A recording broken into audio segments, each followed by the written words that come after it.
राधे राधे दोस्तों, जय श्री कृष्णा। स्वागत है आपका हमारे चैनल पर। आज की इस वीडियो में हम श्रावण मास में पड़ने वाली कामिका एकादशी व्रत के बारे में जानेंगे। सबसे पहले आप सभी को कामिका एकादशी की ढेर सारी बधाई। आप सभी के जीवन में भगवान श्री नारायण और माता लक्ष्मी की कृपा ऐसे ही सदैव बनी रहे। आपके घर में सुख समृद्धि की वर्षा होती रहे। श्रावण मास कृष्ण पक्ष में पड़ने वाली एकादशी को कामिका एकादशी के नाम से जाना जाता है। इस दिन विशेष प्रकार से विष्णु भगवान के चतुर्भुज स्वरूप की पूजा की जाती है। साथ ही माता लक्ष्मी एकादशी माता की भी पूजा करने का विधान है। यह व्रत सांसारिक बंधनों से छुटकारा पाने में सर्वश्रेष्ठ है। इस व्रत को करने वाला धन, वैभव, पुत्र और पौत्र इत्यादि का सुख प्राप्त करके अंतधाम में वैकुंठ धाम को प्राप्त करता है। जो भी मनुष्य इस समय शंख चक्र गदाधारी एवं श्रीधर नामक श्री भगवान विष्णु का पूजन करता है, वह भक्तिपूर्वक ध्यान करता है, उसको नैमिषारण्य एवं पुष्कर तथा काशी के गंगा स्नान से भी उत्तम फल की प्राप्ति होती है। श्रावण मास कृष्ण पक्ष की एकादशी तिथि प्रारंभ हो रही है 20 जुलाई 2025 दिन सोमवार 12:14 पर, और एकादशी तिथि जो कि इसकी समाप्ति होगी वह होगा 21 जुलाई 2025 दिन सोमवार 9:40 पर। एकादशी तिथि की समाप्ति है तो शुद्ध रूप से सूर्योदय व्यापिनी एकादशी रखा जाएगा। एकादशी व्रत सभी भक्तजनों को भी जो कि 21 जुलाई को ही और सोमवार के दिन यह व्रत रखा जाएगा।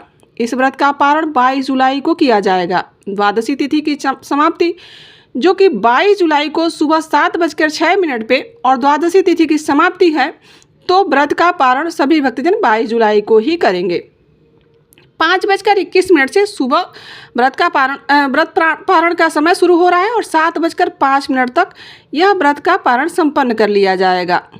इस व्रत का पारण आप दुर्वा से कर सकते हैं। यदि ऐसा संभव न हो पाए तो आप जल, फल या तुलसी दल भी ग्रहण कर सकते हैं। 21 जुलाई को ब्रह्म मुहूर्त का समय बन रहा है सुबह 4:14 से सुबह 5:55 तक, और सूर्योदय का समय होगा सुबह 5:20 से। शाम को जब सूर्यास्त होगा वह समय होगा 6:48 पर। इस दिन जो राहु काल लग रहा है वह समय है 3:26 से शाम 5:07 तक। राहु काल के समय के दौरान कोई भी शुभ कार्य नहीं किया जाता है, जैसा कि हम आपको हर वीडियो में बताते हैं। इस बात का विशेष ध्यान रखना चाहिए। प्रातःकाल पूजा का शुभ मुहूर्त रहेगा सुबह 4:35 से सुबह 5:36 तक। इस दिन अभिजीत मुहूर्त का भी समय बन रहा है, वह हो रहा है 12:01 से 12:55 तक। विजय का शुभ मुहूर्त भी हो रहा है जो कि 2:44 से दोपहर 3:49 तक होगा। इस दिन जो शाम को आपको पूजा का शुभ मुहूर्त प्राप्त होगा वह 7:18 से रात्रि 8:20 तक होगा। अमृत काल का समय होगा वह सुबह 6:09 से सुबह 7:38 तक रहेगा।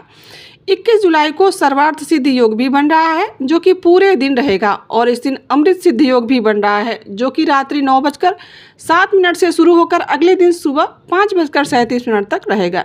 इस योग में पूजन इत्यादि का कार्य, दान पुण्य करने से आपको विशेष फल की प्राप्ति होती है। तो इस दिन भगवान का सुबह और शाम के वक्त पूरे विधि विधान से पूजा करनी चाहिए। आप इस दिन गंध, पुष्प, दीप इत्यादि और विशेष करके नैवेद्य इत्यादि भगवान को समर्पित कर सकते हैं। इस दिन गाय का दूध अवश्य ही चढ़ाएं। उसका भोग भी भगवान को लगाने से आपको और भी उत्तम फल प्राप्त होता है। इस दिन भगवान विष्णु का पूरे विधि विधान के साथ पूजन करने, कथा श्रवण करने और विष्णु सहस्त्रनाम आदि का पाठ करने का अपना महत्व है। पुरुषोत्तम आदि का भी पाठ किया जाता है। इस दिन ओम नमो भगवते वासुदेवाय, श्री हरि गोविंद हरे मुरारी इत्यादि मंत्रों का भी आप 108 बार जाप कर सकते हैं। इससे भगवान विष्णु अति प्रसन्न होते हैं। इस प्रकार सुबह शाम के वक्त पूजन करके और रात्रि में जहाँ तक हो सके जागरण करिए, भजन कीर्तन करिए। द्वादशी की सुबह उठकर आप सुबह उसके शुद्ध नित्य क्रिया से निवृत्त होकर शुद्ध वस्त्र धारण करके भगवान का पूजन कर लें, भगवान की आरती कर लें। उसके बाद ब्राह्मण को भोज कराएं। उन्हें भोजन कराने का समय ना मिले तो आप ब्राह्मण के निमित्त अन्न, वस्त्र इत्यादि निकाल सकते हैं। उस पर कुछ दक्षिणा जरूर रखें। ब्राह्मणों को दान दक्षिणा देकर उसके बाद फिर आप पारण कर सकते हैं, जो भी समय निर्धारित है उसके अनुसार। और इस दिन भगवान का पूजन करें तो भगवान विष्णु का जो भी तुलसी दल आप अर्पित करें उसके साथ आप तुलसी की मंजरी जरूर चढ़ाइए। साथ ही भगवान शिव का भी तुलसी की मंजरी से आप पूजन कर सकते हैं। भगवान शिव को तुलसी दल नहीं चढ़ाया जाता है, लेकिन तुलसी की मंजरी भगवान शिव को अर्पित किया जाता है। इस दिन भगवान शिव जी को तुलसी की मंजरी अर्पित करने के साथ ही भगवान विष्णु को भी जो तुलसी दल के साथ तुलसी मंजरी अवश्य ही अर्पित किया जाता है। इससे भी अनंत फल की प्राप्ति होती है। तो दोस्तों, यह थी कामिका एकादशी से जुड़ी हुई जानकारी। आशा करती हूँ कि आपको यह वीडियो अच्छी लगी होगी। तो दोस्तों, वीडियो अच्छी लगी है तो आप हमारे चैनल से जुड़ जाइए और एक लाइक कर दीजिए और कमेंट में श्री हरि विष्णु जरूर लिखिएगा, ताकि आपको इसी तरह की वीडियो आप प्राप्त होती रहे। आशा करती हूँ वीडियो अच्छी लगी होगी। यहाँ तक बने रहने के लिए आप सभी का दिल से आभार। मिलते हैं किसी ऐसी कथा, कहानी और जानकारी के साथ। अभी के लिए बस इतना ही।